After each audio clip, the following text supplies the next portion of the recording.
Bom, a gente acabou de fazer a oração de início, tinha esquecido de colocar para gravar, mas vamos colocar agora. Vamos começar o capítulo 4 dos sistemas. Você está no computador, Maurinho? Eu estou com um iPad, eu consigo ler a sua tela. Tá. Quer ler pra gente? Pode ser. Uhum. Então vamos lá. 36. Quando começaram a produzir-se os estranhos fenômenos do espiritismo, ou dizendo melhor, quando esses fenômenos se renovaram nestes últimos tempos, o primeiro sentimento que despertaram foi o da dúvida, quanto à realidade deles e, mais ainda, quanto à causa que lhes dava origem.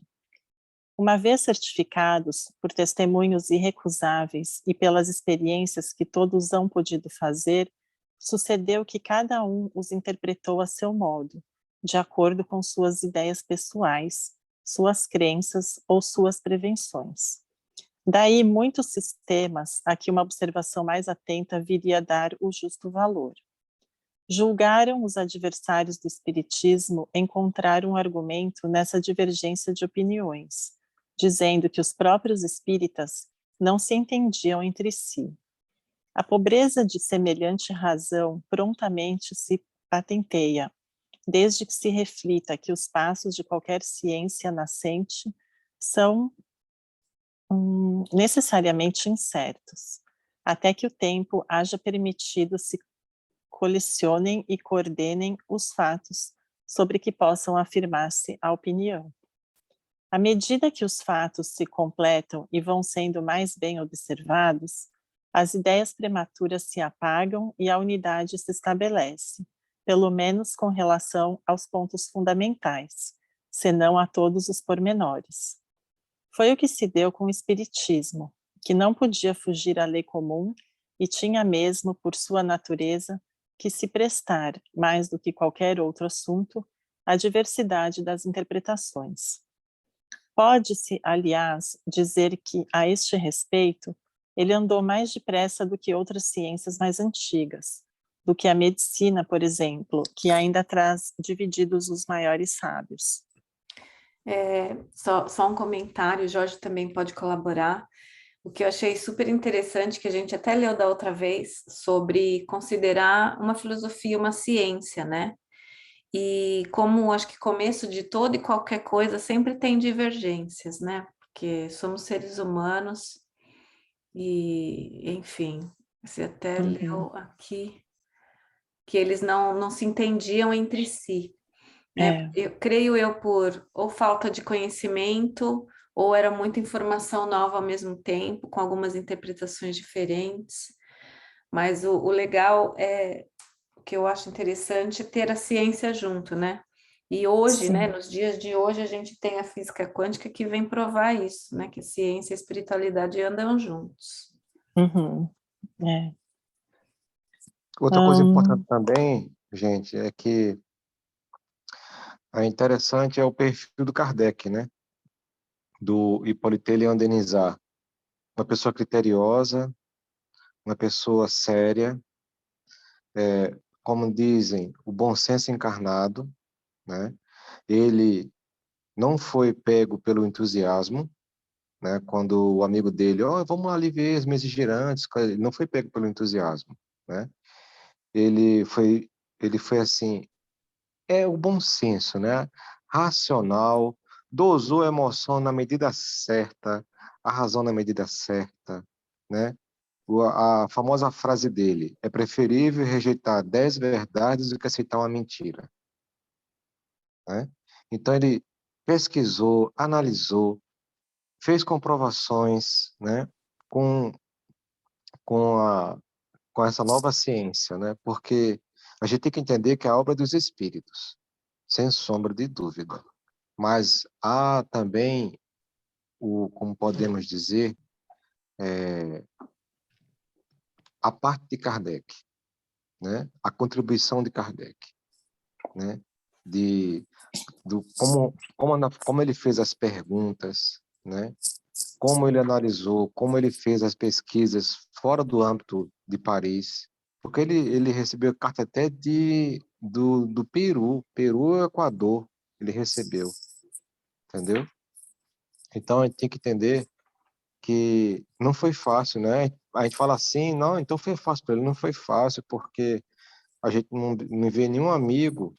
Aliás, teve alguns amigos, sim, na academia que acompanharam, como é o Camilo Flammarion, astrônomo, né? Pessoa também séria. E logo fui convencido da realidade do ser espiritual, porque ele já tinha, digamos assim, experiências, né, de desenvolvimento fora do corpo, o Camilo Flammarion. E quando viu Kardec explicar para ele o fenômeno, ele aceitou porque ele já tinha certeza daquilo, né? Mas ainda o espiritismo tem como único inimigo e veio destruí-lo é o materialismo, né? O materialismo, ele está na sua última trincheira, porque agora o espiritismo abriu o caminho, a ciência é que vai descobrir o espírito. Aí quando a ciência vai dar as mãos novamente, né, vai fazer as pazes com a parte, digamos assim, moral e filosófica com a religião, né? Porque a ciência foi dissociada pela falta de, podemos dizer assim, pelo positivismo exagerado. Eu só creio se eu ver, né? Isso é o positivismo exagerado. Então, as evidências falarão por si próprias, já falam, né? Já falam, só que em virtude do preconceito científico, podemos dizer assim, o preconceito materialista, eles estão fazendo surdos para qualquer coisa que fala de espírito, entendeu? Obrigada, Jorge. Oi, Paulinha, tudo bem? Oi, estamos aqui no capítulo 4. Isso, No agora item... vamos para o item 37. Ótimo, eu estava me organizando aqui para saber onde tínhamos parado. Tá bom. Maurinho? 37. Seguindo metódica ordem, para acompanhar a marcha progressiva das ideias, convém sejam colocadas na primeira linha dos sistemas os que se podem classificar como sistemas de negação, isto é, os dos adversários do espiritismo. Já lhes refutamos as objeções na introdução e na conclusão de O Livro dos Espíritos, assim como no volumezinho que intitulamos O que é o Espiritismo. Fora supérfluo insistir nisso aqui. Limitar-nos-emos a lembrar em 2 palavras os motivos em que eles se fundam. De 2 espécies são os fenômenos espíritas, efeitos físicos e efeitos inteligentes. Não admitindo a existência dos espíritos, por não admitirem coisa alguma fora da matéria, concebe-se que neguem os efeitos inteligentes. Quanto aos efeitos físicos, eles os comentam do ponto de vista em que se colocam e seus argumentos se podem resumir nos 4 sistemas seguintes. 38. Sistema do charlatanismo. Entre os antagonistas do espiritismo, muitos atribuem aqueles efeitos ao embuste, pela razão de que alguns puderam ser imitados. Segundo tal suposição, todos os espíritas seriam indivíduos embaídos e todos os médios seriam embaidores, de nada valendo a posição, o caráter, o saber e a honradez das pessoas. Se isso merecesse resposta, diríamos que alguns fenômenos da física também são imitados pelos prestigiadores, o que nada prova contra a verdadeira ciência.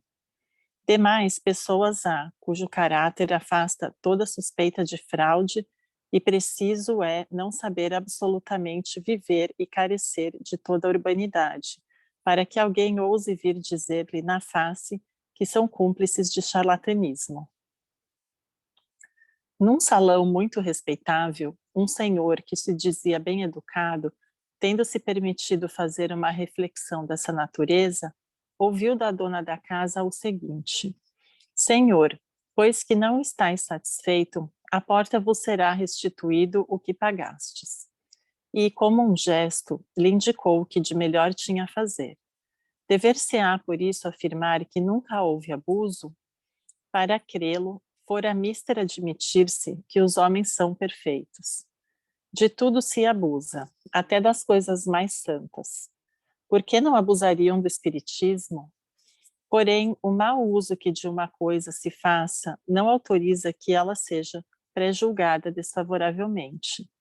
Para chegar-se à verificação que se pode obter da boa-fé com que obram as pessoas, deve-se atender aos motivos que lhes determinam procedimento. O charlatanismo não tem cabimento onde não há especulação. Infelizmente, isso acontece, né? Nas melhores famílias até. E, Sim. enfim, é até triste, né? Porque às vezes são pessoas, são médiums com muita capacidade, que media mesmo a quarta e a terceira dimensão e tiram proveito, né? E aí o que acontece? Deixa mal falado. É igual a gente aqui, né, brasileiro, imigrante nos Estados Unidos, um faz uma coisa ruim e aí vai para todos os imigrantes brasileiros, né, a má fama.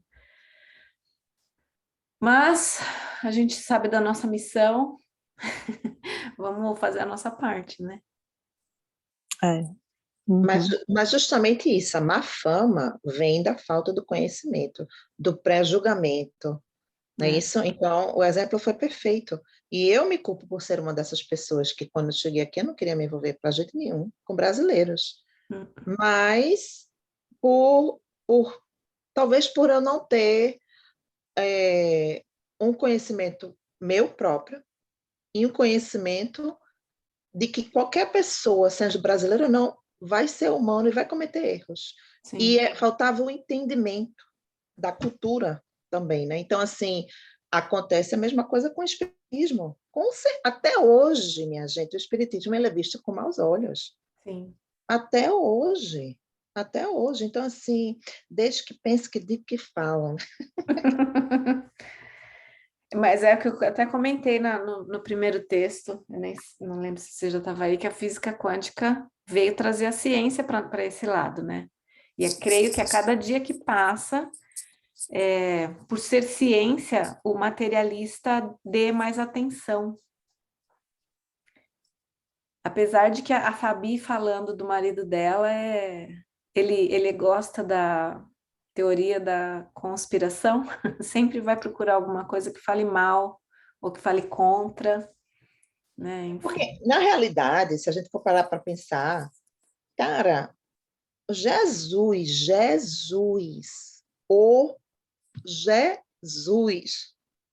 estava aqui e o próprio apóstolo negou e traiu ele. Imagine o resto, entendeu? Então, assim, faz parte. Porque, olha só, essa questão da ciência está divulgando, está comprovando o materialismo, a própria genética, porque o que o mundo está passando hoje, eu acho que é uma hipnose coletiva.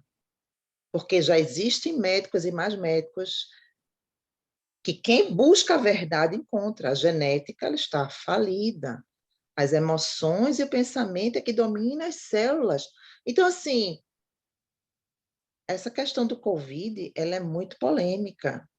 E as pessoas acreditam em tudo que se fala, os próprios médicos, os próprios criadores da vacina estão se contradizendo no que é certo, que não é. Blá, blá, blá. Então, assim, busque a verdade e a verdade vos libertará. A maturidade do entendimento de cada coisa, cada matéria, cada assunto, é no tempo certo para cada indivíduo. Essa é a realidade. Mas existe também aqueles que não querem ver. E aqueles que vão realmente ser o São Tomé. É o São Tomé que disse, eu só acredito vendo. Quando Jesus ressuscitou, e ele falou assim, eu só acredito vendo. E Jesus mostra as mãos. Então, assim, vai existir de tudo hoje em dia, né? Então, cabe a gente não entrar em choque ou conflito, principalmente por conta de religião e política, porque não se discute, é a gente estudar e tentar se melhorar, porque cada vez que a gente faz isso, a gente está, de uma certa maneira, contribuindo para a evolução planetária, com certeza. Mas, então, assim, o que eu pensei agora, cara, Jesus veio na Terra, foi negado, foi crucificado, imagina tudo que veio após disso, né? Faz parte do processo, completamente. Infelizmente, a realidade é essa, faz parte do processo, né? Com certeza. Obrigada, Paulinha. Bora, Maurinho. 39. Sistema da loucura.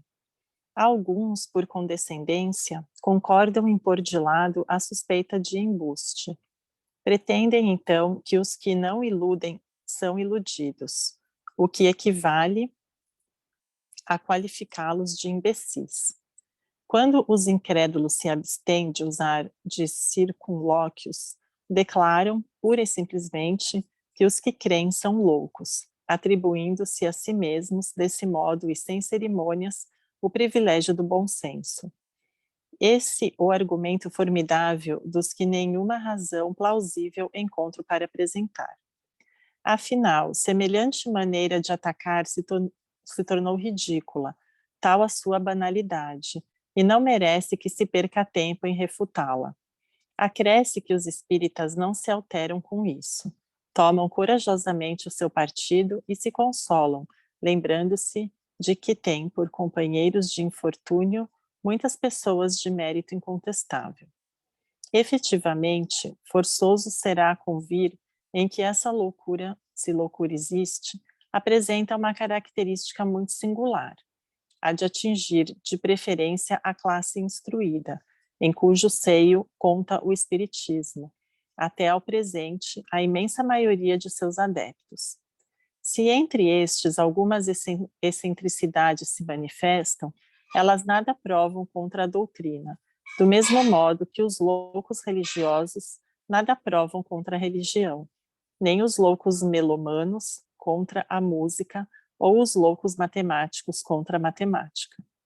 Todas as ideias sempre tiveram fanáticos exagerados, e é preciso que seja dotado de muito obtuso juízo para confundir a exageração de uma coisa com a outra coisa mesma. Para mais amplas explicações a este respeito, recomendamos ao leitor a nossa brochura, O que é o Espiritismo e o Livro dos Espíritos, introdução, número 15. Uma coisa não existe nada normal, não existe ninguém normal, todo mundo tem doidinho, tem um pouquinho de dor, né? Senão a gente não estava aqui, né? Exato. Aí ele falou do fanático, aí é quando você abraça a loucura de vez, aí vem o fanático, né? Uhum. E como toda religião ou filosofia, sempre vai ter essa parte loucura, né? Essa doideira. O que eu acho, né? Que quando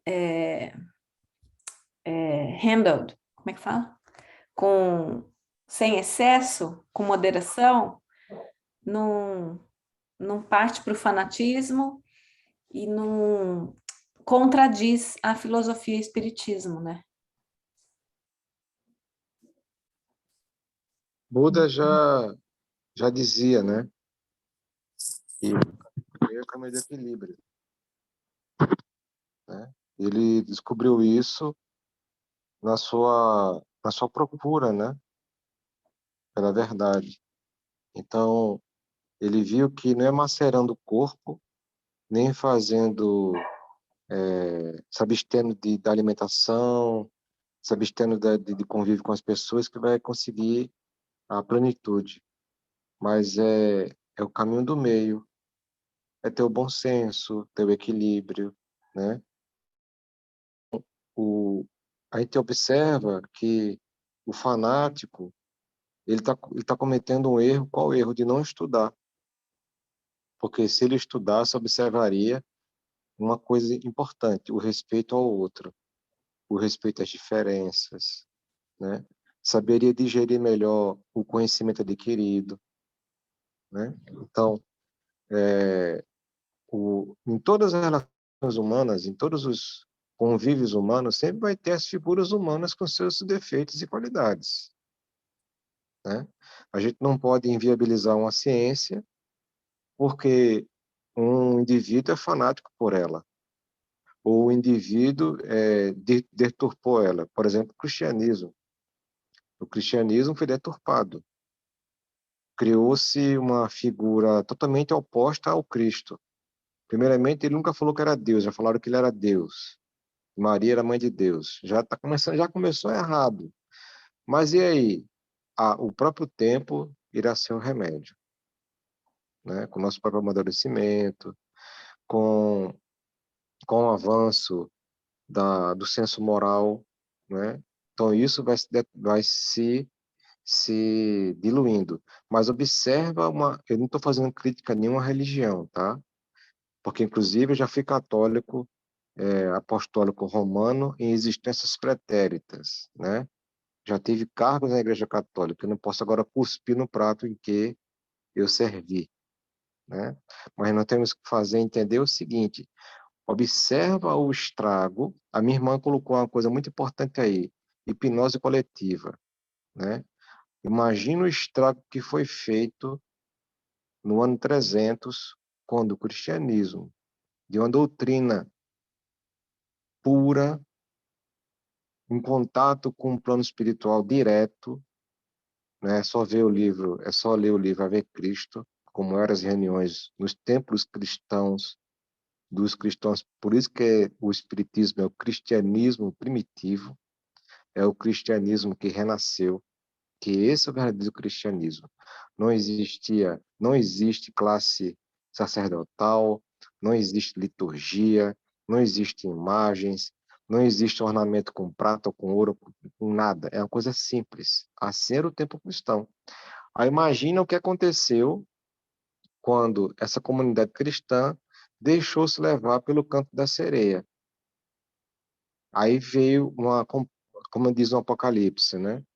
A noiva que antes vestia o branco, quer dizer, a pureza, prostituiu-se, vestiu-se de púrpura, né? A gente vê que os bispos têm um traje de cor púrpura, né? Justamente isso, é o, é o poder temporal dos homens aliado a nossas exigências descabidas, né? Aí fez uma virada dignada de 180 graus. O Cristo, que era nosso irmão, passou a ser nosso Deus. E ainda hoje podemos fazer a seguinte observação: a gente não entende Jesus ainda. A gente tem que estudar muito para entender Jesus. Muito, muito, muito. A gente não entende Jesus ainda, né? A gente vê muito ele como um chefe de religião. Ele nunca foi chefe de religião, coisa nenhuma. Jesus já era judeu, né?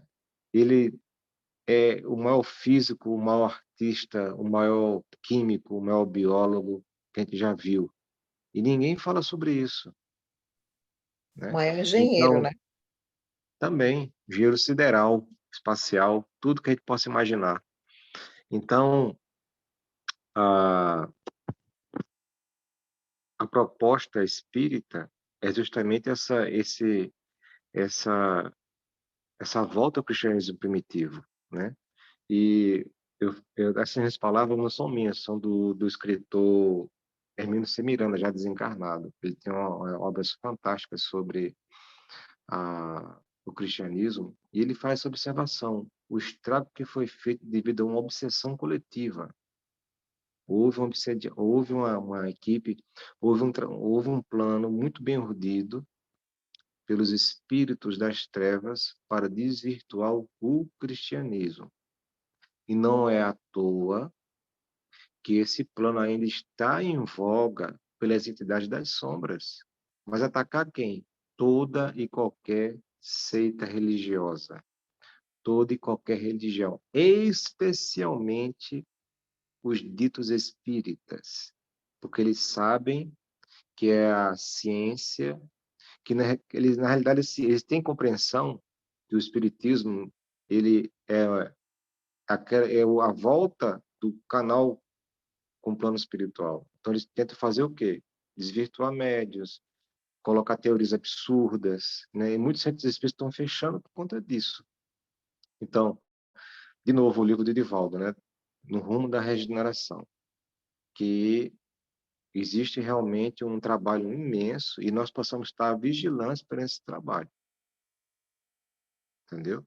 Então, o cristianismo, ele foi desvirtuado, o plano espiritual não esqueceu da gente, mandou Francisco de Assis e inúmeras outras entidades perante a história, e hoje nós estamos um momento em que ou a gente veste a camisa do Cristo no processo de se melhorar, não ser santo, mas ser uma pessoa melhor à medida do possível, para termos o passaporte da regeneração, ou nós iremos ser convidados amorosamente a habitar outro planeta.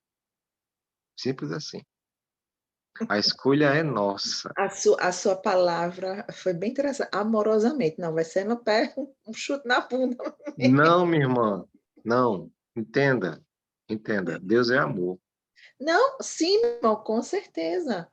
Com Entendeu? certeza. Com certeza. A gente faz a gente tinha uma visão assim muito deturpada, né, que os espíritos vão ser exilados, né?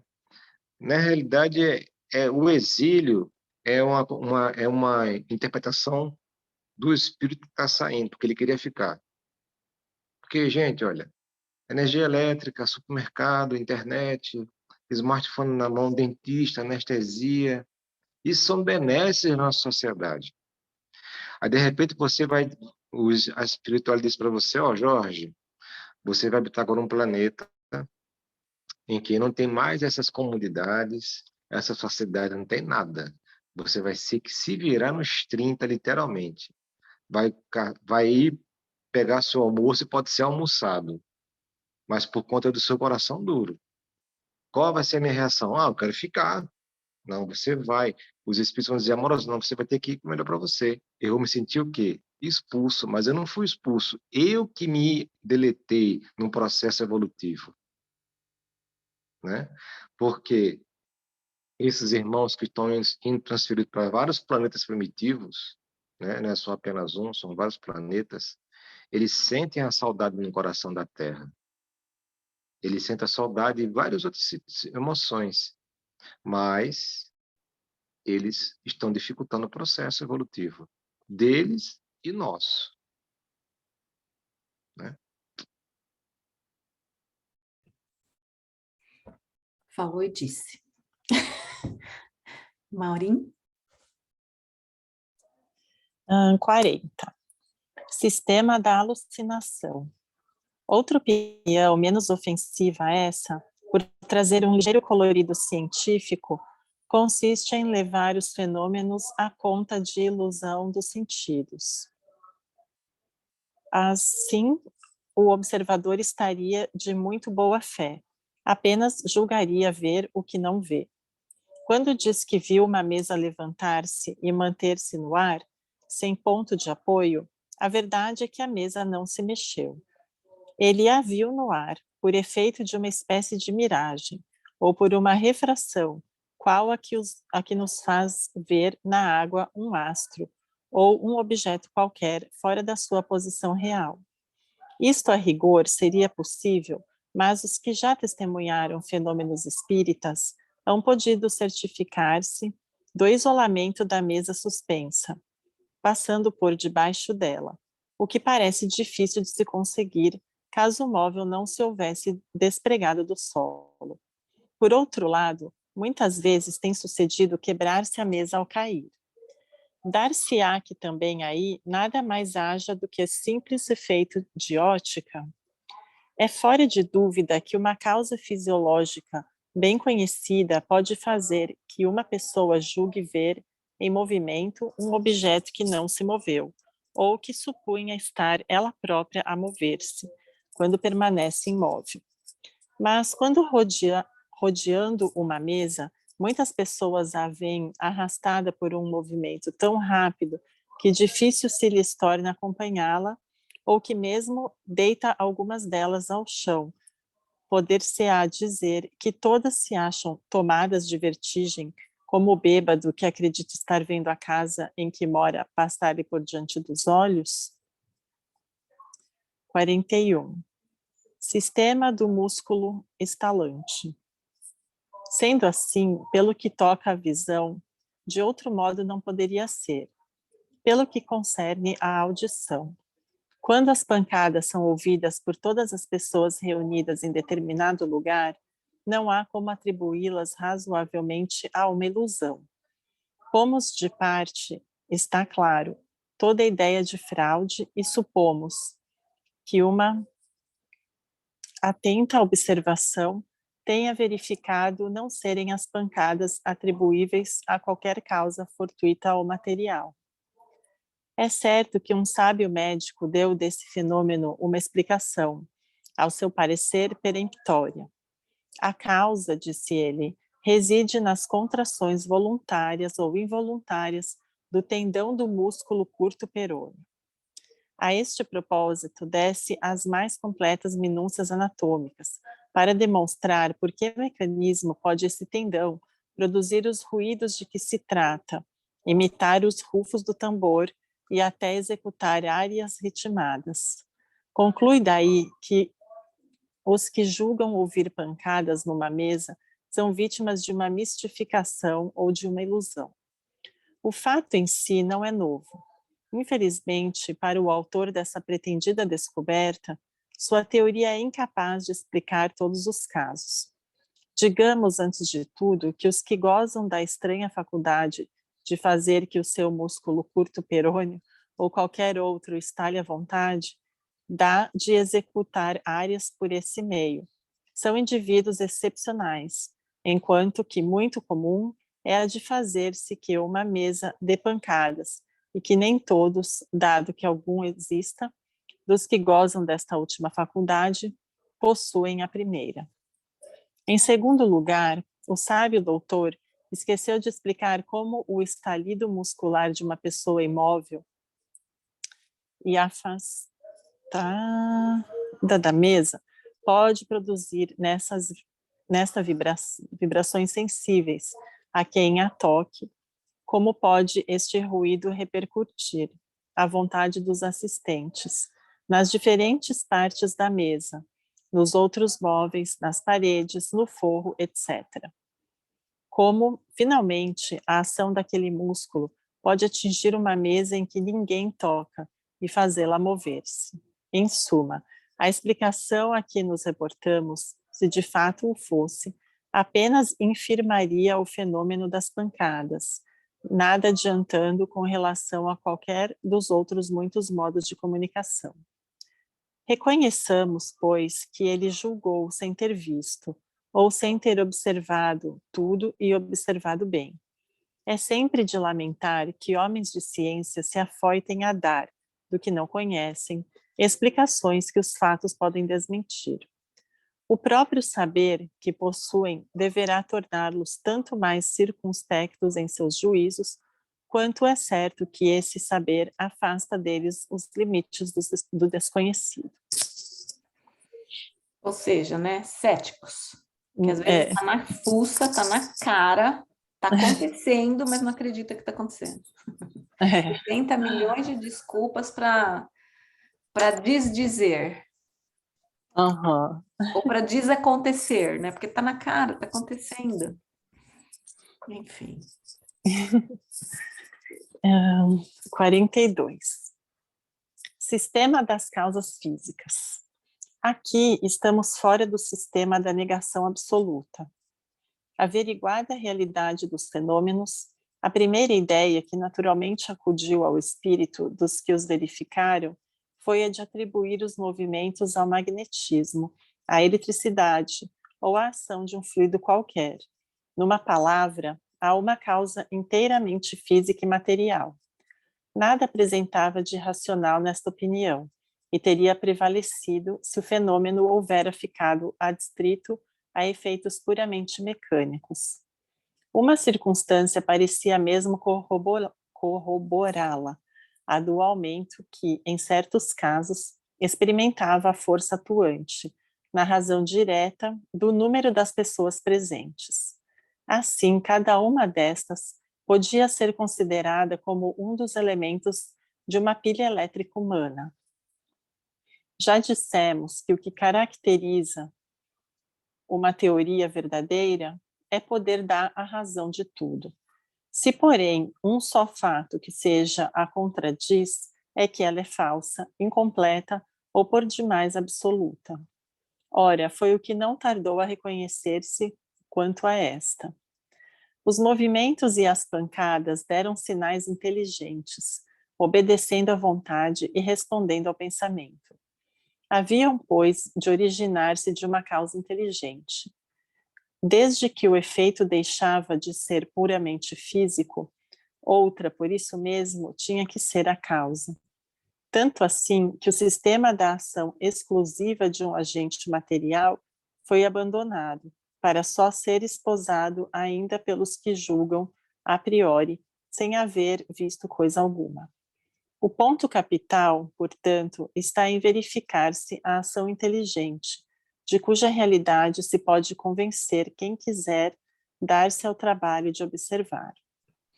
Legal que eles falam que os fenômenos é uma inteligência, e hoje a gente usa a palavra consciência, né? A gente fala tem uma consciência atrás disso, né?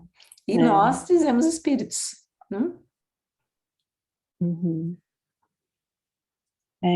43. Sistema do reflexo. Reconhecida a ação inteligente, restava saber de onde provinha essa inteligência. Julgou-se que bem podia ser a do médium ou a dos assistentes, a se refletirem, como a luz ou os raios sonoros. Era possível, só a experiência poderia dizer a última palavra. Mas notemos, antes de tudo, que este sistema já se afasta por completo da ideia puramente materialista. Para que a inteligência dos assistentes pudesse reproduzir-se por via indireta, preciso era se admitisse existir no homem um princípio exterior do organismo. Se o pensamento externado fora sempre o dos assistentes, a teoria da reflexão estaria confirmada. Mas, embora reduzido a estas proporções, já não seria do mais alto interesse o fenômeno, já não seria coisa bastante notável o pensamento a repercutir num corpo inerte e a se traduzir pelo movimento e pelo ruído? Já não haveria aí o que excitasse a curiosidade dos sábios? Por que então a desprezaram eles, que se afadigam na pesquisa de uma fibra nervosa? Só a experiência, dizemos, podia confirmar ou condenar essa teoria. E a experiência a condenou, porquanto demonstra a todos os momentos e com os mais positivos fatos que o pensamento expresso não somente pode ser estranho ao dos assistentes, mas que lhes é muitas vezes contrário, que contradiz todas as ideias pré-concebidas e frustra todas as previsões. Com efeito, difícil me é acreditar que a resposta provenha de mim mesmo, quando, a pensar no branco, se me fala em preto. Em apoio da teoria que apreciamos, costumam invocar certos casos em que são idênticos o pensamento manifestado e o dos assistentes. Mas que prova isso, senão que estes podem pensar como a inteligência que se comunica? Não há por que prender-se que as duas opiniões devam ser sempre opostas. Quando no curso de uma conversação, o vosso interlocutor emite um pensamento análogo ao que vos está na mente, direis por isso que de vós mesmos vem o seu pensamento? Bastam alguns exemplos em contrário, bem comprovados, para que positivado fique não ser absoluta essa teoria. Como explicar pela reflexão do pensamento as escritas feitas por pessoas que não sabem escrever, as respostas do mais alto alcance filosófico obtidas por indivíduos iletrados, as respostas dadas a perguntas mentais ou em língua que o médium desconhece e mil outros fatos que não permitem dúvida sobre a independência da inteligência que se manifesta? A opinião oposta não pode deixar de resultar da falta de observação.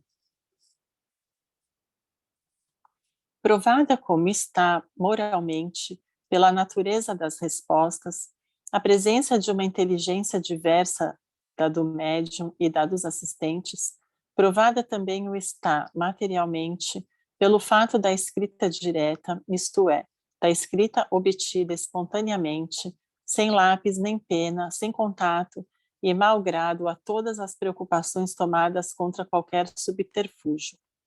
O caráter inteligente do fenômeno não pode ser posto em dúvida.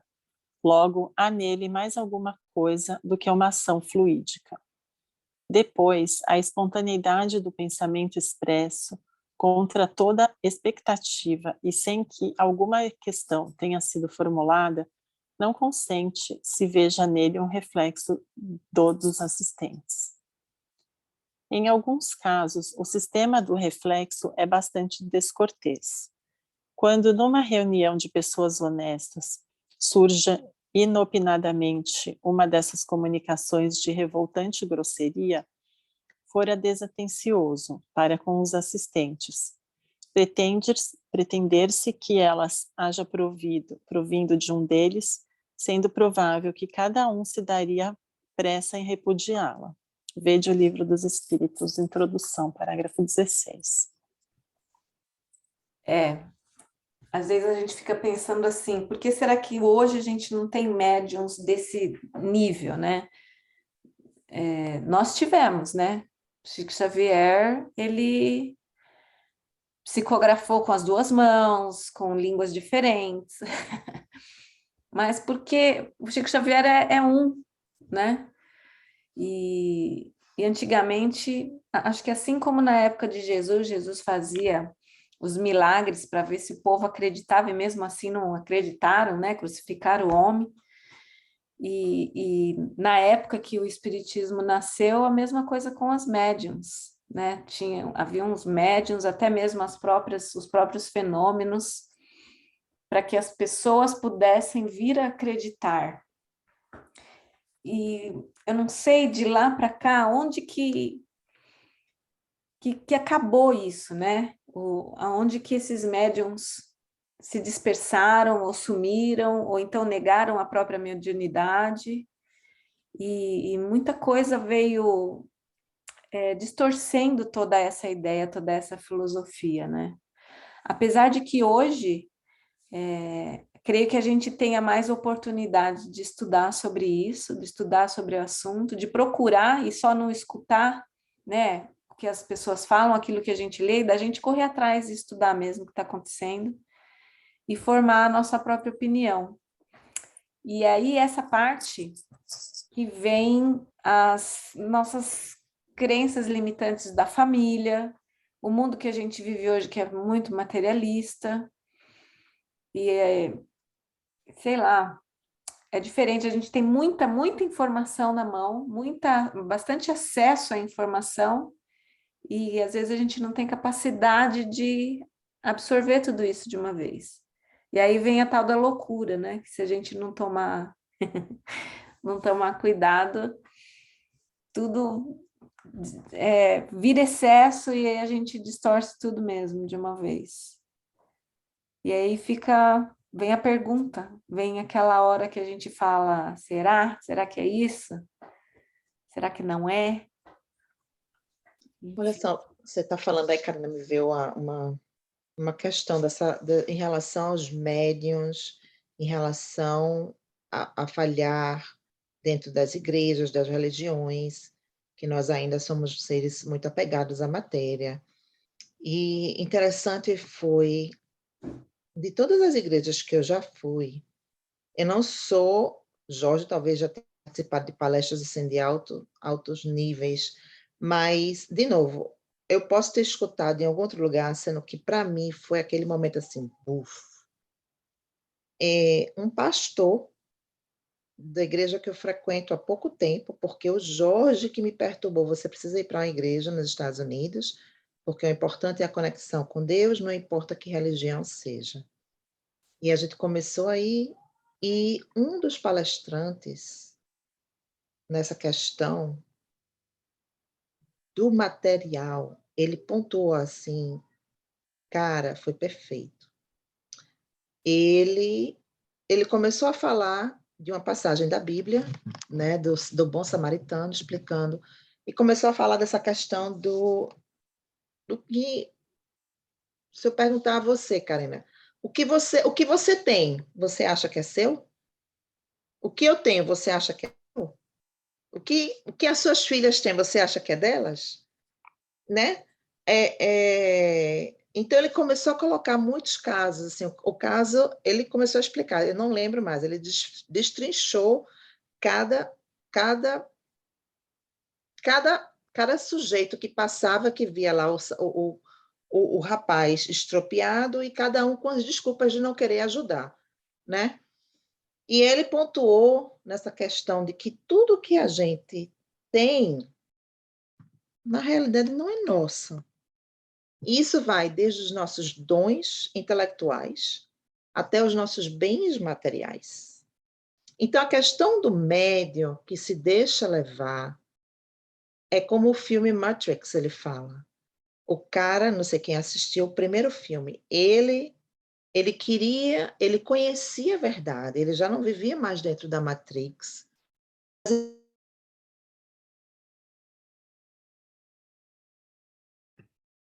Destravou. Paulinha? Mas eu Eu sei da pensava cena que que era ela minha tá conexão falando. 4G. É. Mas eu sei da cena que ela tá falando do rapaz, até do bigodinho. Ele sabia de toda a verdade, mas ele queria comer carne, né? Ele queria ser rico, ser importante e viver Ele sendo queria a enganado. ilusão. Ele queria a Viver a ilusão. ilusão. Ele aceitava ser enganado. E enfim, é complicado mesmo. Indo por essa linha de pensamento da Paula, de nada que está aqui é meu, né? Nem o corpo, né? Está emprestado. E aí a gente precisa parar mesmo para colocar a nossa prioridade onde está. Voltou, Paulinha? Voltei, caí, né? Caiu. Pois então, esse filme foi interessante, mas a questão, voltando ao John Maxwell, quando ele pontuou, ele sai dando os exemplos, né? E que, na realidade, o que é meu não é meu. O que é seu, Karina, não é seu. Mas a gente vai administrar. Então, quantos de nós, na realidade, temos esses dons mediúnicos e não nos deixamos levar pela vaidade, pelo orgulho, porque aí é aquela questão assim, eu sou Deus agora, eu sei das coisas. Eu tenho esse poder. Então, a gente tem que ter muito cuidado com o que a gente pede, porque às vezes a gente tem conhecimento, a gente não tem uma base estabelecida. Para mim, o João de Deus, apesar dele não ter sido espírita, ele vai ser um símbolo para mim do que a gente está comentando agora, porque ele tinha conhecimento, ele era muito bem assistido, mas a carne é fraca, a carne falhou. Infelizmente. Então, foi um exemplo clássico para mim do que é tão sutil essa questão, que a gente tem que estar muito bem equilibrado, muito bem estruturado. Com qualquer coisa, a gente não precisa ser médium para falhar, mas é justamente isso, a gente sair da Matrix e saber conhecer o que é verdadeiro e o que não é. E não se deixar levar pelos bens materiais. Porque tem um conto na realidade que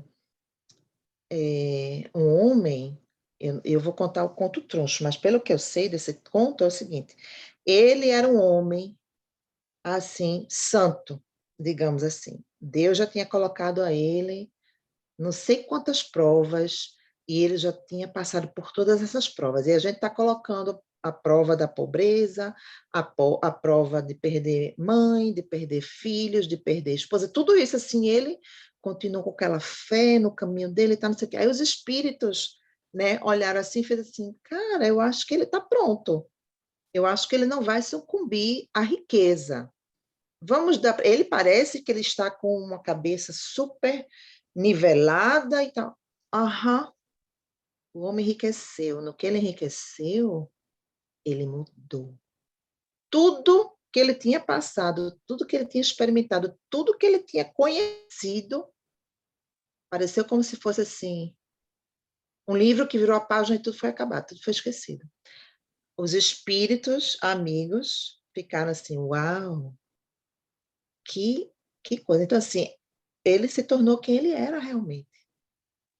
Ele se tornou, o dinheiro deu esse poder para ele, e foi o grande teste que ele não conseguiu passar. Porque por todas as outras provas ele já tinha passado.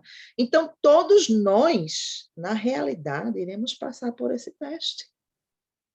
Todos nós, de uma maneira ou de outra, porque é a única maneira que a gente tem de realmente saber se vamos tirar um A ou não na prova.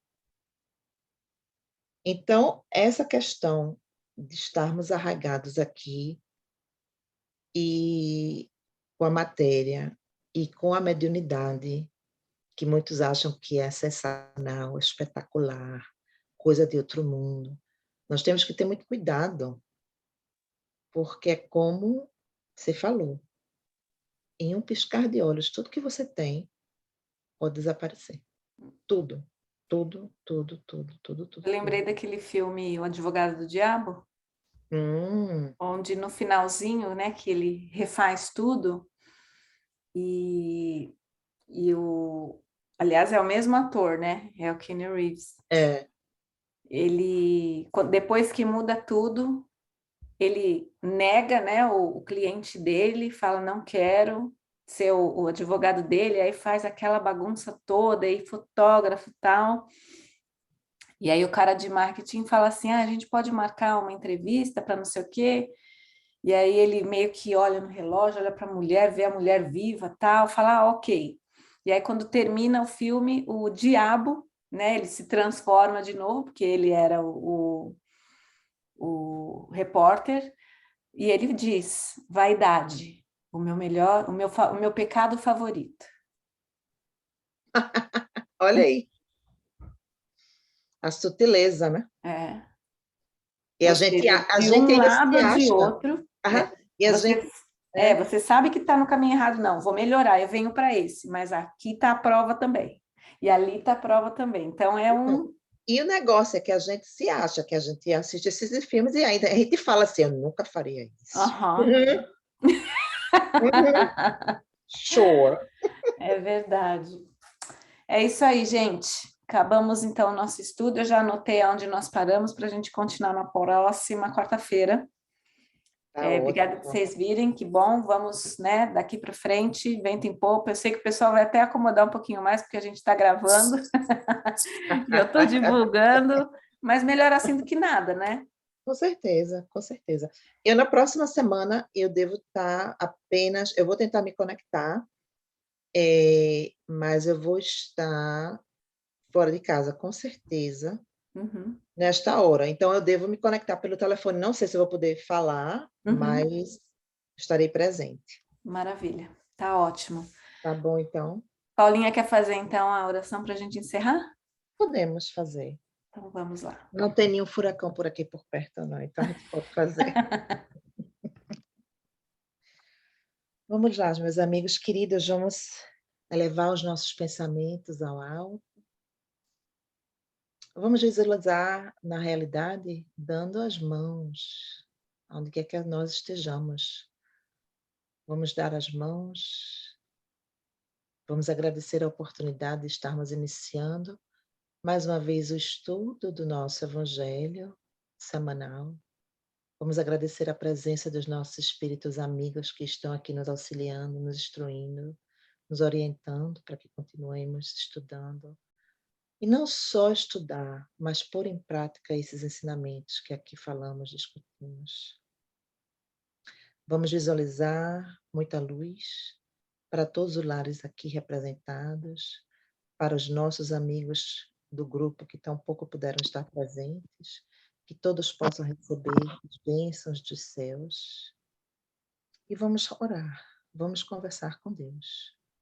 Pai nosso que estás nos céus, santificado seja o vosso nome. Venha a nós o vosso reino, seja feita a vossa vontade, assim na terra como nos céus. O pão nosso de cada dia nos dai hoje, perdoai as nossas ofensas, assim como nós perdoamos a quem nos tem ofendido. Não nos deixeis cair em tentação, e livrai-nos do mal, pois a ti pertence a glória, o poder e a misericórdia por todos os séculos. Que assim seja. Que assim seja. Seja. Eu vou parar então aqui.